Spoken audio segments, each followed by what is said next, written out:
कुमार सिंह और आप देख रहे हैं एके स्टडी चैनल।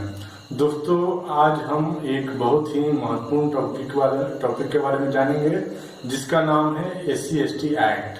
SC/ST एक्ट के बारे में सभी लोगों को जानना इसलिए जरूरी है दोस्तों, क्योंकि यदि आप इसको जानेंगे तभी आप इससे बच भी सकते हैं। यह एक बहुत बड़ा कानून है, बहुत ही स्ट्रिक्ट कानून है, बहुत ही कड़ा कानून है, जिसके तहत कि यदि किसी व्यक्ति के ऊपर SC/ST एक्ट लग जाता है तो उसको जेल जाना पड़ता है और यह कार्य जाने अनजाने में हो जाता है और वह व्यक्ति बहुत ही परेशान हो जाता है, क्योंकि वह कोर्ट से भी बेल नहीं ले सकता है। एंटीसिपेटरी बेल का प्रोविजन इसमें नहीं है।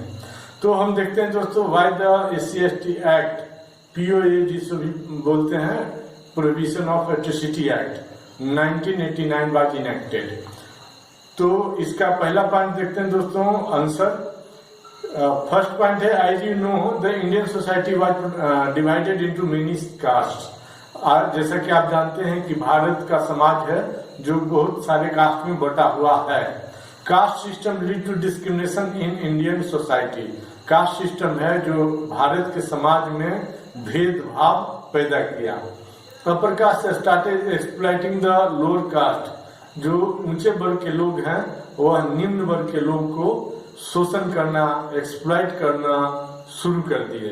And their even basic rights were denied. और जो लोअर कास्ट के लोग हैं, सप्रेस्ड कास्ट के लोग हैं, उनका बेसिक राइट भी, मूलभूत अधिकार भी नहीं मिला। And forced labour were prevailing. और बंधुआ मजदूर की तरह उनसे काम लिया गया। After independence, the Indian Constitution provided fundamental right to all its citizens.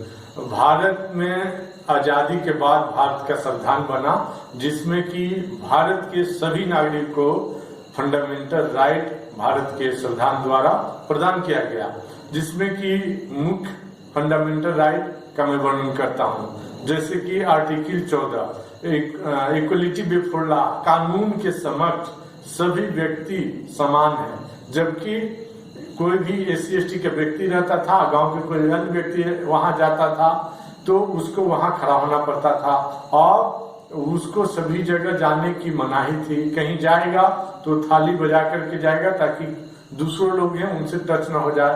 उसको छूत माना जाता था, उसको अछूत माना जाता था, ताकि वो यदि किसी व्यक्ति से टच हो जाए तो नहाता था और अपने ऊपर गंगा जल छिड़क करके शुद्ध होता था। लेकिन उससे सफाई का काम, जैसे ड्रेनेज का सफाई का कार्य और पैखाना लेट्रिन का सफाई के कार्य और कारकस कोई शरीर का, कोई जानवर का मृत शरीर है उसको गांव के बाहर गड्ढा खोद कर दफनाने का कार्य, ये सब कराया जाता था। तो इक्वलिटी समाज में उसके लिए नहीं था। आर्टिकल 14 बनाने के बाद भी संविधान लागू हुआ 26 जनवरी 1950 को, उसके बाद भी SC/ST लोगों को समाज में, देश में कानून के समक्ष समानता का अधिकार प्राप्त नहीं हुआ। दूसरा है article 15, no discrimination on ground of caste, race, religion, sex and place of birth. लेकिन कास्ट के आधार पर उन लोगों के साथ, SC/ST के साथ बहुत सारा डिस्क्रिमिनेशन हुआ। आर्टिकल 16 है equal opportunity in government jobs. Government job में इक्वल अपॉर्चुनिटी दिया जाएगा, जो कि गवर्नमेंट जॉब में उन्हें इक्वल अपॉर्चुनिटी नहीं दिया गया, उनको जॉब नहीं दिया गया। यदि किसी व्यक्ति को जॉब भी लिया गया तो उसको साथ अछूत जैसा ऑफिस में भी बर्ताव किया गया और फोर्स होकर के they will force out from the office, उनको नौकरी छोड़ने के लिए बाध्य कर दिया गया। अबोलिशन ऑफ अनटचेबिलिटी, छुआछूत का निवारण किया गया, लेकिन आज तक भी छुआछूत भारत से नहीं हटा है। एबोलिशन ऑफ टाइटल, टाइटल जैसे महाराज, भारत रत्न, किसी भी तरह का टाइटल आप नाम के आगे नहीं लगा सकते हैं, एक्सेप्ट एजुकेशन ग्राउंड पे और मिलिट्री या पैरामिलिट्री या कोई भी यूनिफॉर्म पर्सनल है जैसे पुलिस हो गया, उस ग्राउंड को छोड़ करके और किसी भी ग्राउंड पे आप उपाधि टाइटल नहीं लगा सकते किसी नाम के आगे। आर्टिकल 19 है freedom of speech and expression. Means स्वतंत्रता का अधिकार, स्वतंत्रता पूर्वक इच्छा के अभिव्यक्ति का अधिकार, जो कि SC/ST को डिनाई किया गया। प्रोटेक्शन फ्रॉम कन्विक्शन, उनका किसी भी व्यक्ति का अभियुक्त है, कन्विक्टेड है, अक्यूज है, तो उसका ट्रायल हो रहा है, उसको कन्विक्शन किया जाने के पूर्व तो उस ट्रायल में अपना पक्ष रखने का, अपना वकील रखने का उसको अधिकार है, जो भी उसको की SC/ST के लोगों को डिनाई किया गया। नेक्स्ट है article 21, protection of life and liberty. किसी भी व्यक्ति के अपने जीवन का और अपने स्वतंत्रता का रक्षा का अधिकार है। और आर्टिकल 20 जो है वो life from protection for conviction है। किसी भी व्यक्ति को अपना कन्विक्शन के पहले ट्रायल जो होता है तो उसमें अपना पक्ष रखने का, वकील रखने का अधिकार है। तो ये दोनों अधिकार, यदि आप कन्विक्शन के लिए ट्रायल हो रहा है एक्यूज का, तो उसमें अपना वकील नहीं रख सकते तो आपको फांसी लग जाएगा, तो लाइफ का वहां खतरा है। प्रोटेक्शन आर्टिकल 21 में प्रोटेक्शन ऑफ लाइफ, यहाँ भी खतरा है, यदि प्रोटेक्शन ऑफ लाइफ का आपको अधिकार नहीं दिया जाए तो आर्टिकल इसलिए 20 एंड 21 कभी भी even imposition of national emergency that is 352 के केस में भी सस्पेंड नहीं किया जाता है। नेक्स्ट है article 22, protection from arrest and detention. आप अरेस्ट हो रहे हैं, आप डिटेंशन में रहे हैं, तो अपने आप को प्रोटेक्ट करने का आपका अधिकार है, लेकिन लॉफुल अरेस्ट और डिटेंशन के केस में आपको प्रोटेक्ट करने का अधिकार नहीं है। अरेस्ट का मतलब होता है जुडिशियल कस्टडी या पुलिस कस्टडी, कोई भी, लेकिन डिटेंशन का मतलब सिर्फ होता है police custody. Article 23, protection from human trafficking and force labour. Human trafficking क्या है? Selling and buying of the human being, और यह पूर्व हमारे पहले की समाज में प्रचलित था। आदमी को बेचा जाता था, उसको बेगार के रूप में काम कराया जाता था, और इसके सबसे ज्यादा मीन्स भुक्तभोगी सफरर रहे हैं SC/ST के लोग। उसके बाद article 24 provision of employment of children in factory. 14 साल से कम उम्र के बच्चे को किसी भी फैक्ट्री में आप एम्प्लॉय नहीं कर सकते हैं। यदि आप ऐसा करेंगे तो यह भारतीय संविधान में दिए गए फंडामेंटल राइट के अगेंस्ट होगा। उसके बाद नेक्स्ट है कि SC/ST community continue to face different kinds of atrocity and harassment. इतना फंडामेंटल राइट बनने के बाद भी उनको हरासमेंट किया गया, उनके ऊपर अट्रॉसिटी हुआ, उनके ऊपर अत्याचार हुआ, उनको शोषण किया गया। Protection of civil rights act 1955, जो 1955 में जो सिविल राइट्स एक्ट बनाया गया, वह fail to curb harassment and offences against SC/ST। वह असफल रहा हरासमेंट, उनका अत्याचार, उनका शोषण को रोकने में। It does not have proper mechanism to address the issues of atrocity। इसमें ऐसा कोई प्रोविजन नहीं, प्रावधान दिया गया था जिसके तहत कि एट्रोसिटी को रोका जा सके। और उसके नेक्स्ट पॉइंट है कि यूनिवर्सल ह्यूमन राइट्स डिक्लेरेशन 1948, जो कि इंडिया भी उस पर साइन किया, विश्व के लगभग सभी देश साइन किए, and international convention on civil and political rights 1966 also felt the need of new law. जो कि दोनों कन्वेंशन जो हुआ था उस पर इंडिया भी सिग्नेटरी है, विश्व में सभी लोग साइन किए कि मानव को अपना ह्यूमन राइट, अपना इज्जत प्रतिष्ठा पूर्वक जीने का अधिकार है, अपना राइट को प्रोटेक्ट करने का अधिकार है, दूसरा उसका सिविल और पॉलिटिकल राइट को भी प्रोटेक्ट करने का अधिकार है। तो इसके तहत भी इंडिया प्रेरित हुआ कि SC/ST एक्ट 1989 को बनाया जाए। नेक्स्ट है parliament pass the present act SC/ST act और provision of atrocity act in 1989। Next point है this act denied the various forms of offences like this act defines various forms of offenses like provide the procedure to register offenses, means FIR करने का procedure भी, and prosecute the offenders, और offender को कैसे prosecute किया जाए इसका भी प्रोसीजर SC/ST एक्ट में प्रोवाइड किया गया। उसके बाद है it provides legal right to victim and duty to state. इस एक्ट में यह प्रावधान दिया गया कि विक्टिम के क्या क्या लीगल राइट है, जैसे उनको कंपनसेशन मिलेगा, उनके ऊपर कोई झूठा मुकदमा नहीं कर सकता है, उनको रिहेबिलिटेशन मिलेगा, उनको मेंटेनेंस का पैसा मिलेगा, डेली वो उनको खाने का रहने का सब खर्च मिलेगा। यदि मकान जला दिया गया तो नया मकान मिलेगा, नया जमीन दे करके उनको रिहेबिलिटेट किया जाएगा। ये सभी अधिकार उनको दिया गया है। स्टेट गवर्नमेंट का दिया गया है ड्यूटी कि preventive measure to stop the commission of atrocity, atrocity होने से पहले उसको यह कदम उठाया जाए कि एट्रोसिटी को कैसे प्रिवेंट किया जाएगा। उसके बाद नेक्स्ट पॉइंट है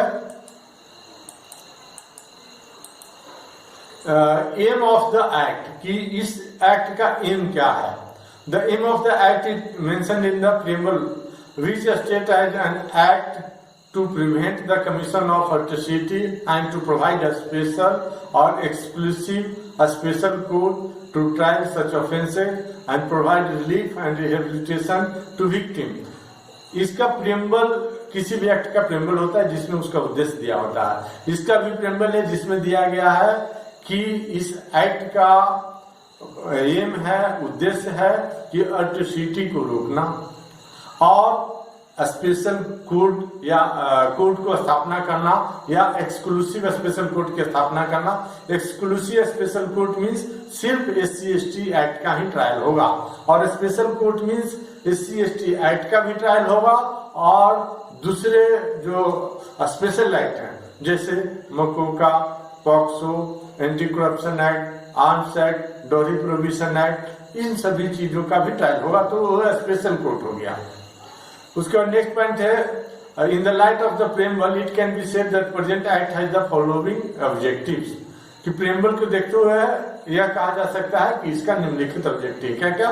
टू प्रोटेक्ट, पहला पॉइंट है कि to protect and prevent the atrocity, atrocity अत्याचार शोषण को रोकना, इसका उद्देश्य है एक्ट का। दूसरा उद्देश्य है टू पनिश द ऑफेंडर, कि ऑफेंडर है जो अपराध किए हैं अपराधी को दंड करना, अपराधी को दंड देना। तीसरा to establish the exclusive special और special court and appoint exclusive special और स्पेशल पब्लिक प्रोसिक्यूटर। इसका नेक्स्ट उद्देश्य है कि एक्सक्लूसिव स्पेशल कोर्ट का इस्टेब्लिशमेंट किया जाए, गठन किया जाए, या स्पेशल कोर्ट का गठन किया जाए। एक्सक्लूसिव स्पेशल पब्लिक प्रोसिक्यूटर जो सिर्फ इसी केस को ट्रायल में भाग लेगा, या स्पेशल पब्लिक प्रोसिक्यूटर का अपॉइंटमेंट किया जाए। नेक्स्ट इसका एम है to provide the relief, relief के रूप में पैसा दिया जाए। रिहेबिलिटेशन, इनको पुनर्निर्वासित किया जाए। रिलोकेशन, एक जगह से दूसरी जगह सरकार के खर्च पे विस्थापित किया जाए। प्रोटेक्शन दिया जाए, उनको सुरक्षा दिया जाए। इंटरिम एक्सपेंशन दिया जाए। केस FIR हुआ है उसी समय से ही बिना कोर्ट के ऑर्डर के ही उनको अग्रिम पैसा दिया जाए और पुलिस प्रोटेक्शन उनको दिया जाए।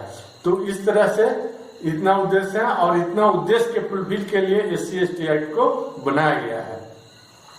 नेक्स्ट हम देखते हैं दोस्तों हाई कोर्ट क्या कहता है। Madhya Pradesh high court in case of doctor Ramkrishna Balotia versus Union of India 1994, Madhya Pradesh high court has observed that the aim of the SC/ST act is following, कि इतना एम है क्या। पहला पॉइंट उसने बताया कि to provide protection to the members of the SC/ST के member को प्रोटेक्शन देना, यह SC/ST एक्ट का उद्देश्य है। दूसरा उद्देश्य provide special court for trial of atrocity, special court provide करना, एस्टेब्लिश करना, गठित करना, यह SC/ST एक्ट का उद्देश्य है, जो कि पहले वाला कोई एक्ट था उसमें ऐसा प्रोविजन नहीं था।